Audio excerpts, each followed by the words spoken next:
अतना बचन सुनै देवर सुनायु नहीं पावै सुनायु नहीं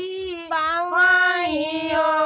बड़ा पीठी भय सवार बहिनी के देश चले बहिनी के देश चले हो भीतर से निकली है बहिनी तो भैया से पूछै तो भैया से पूछियो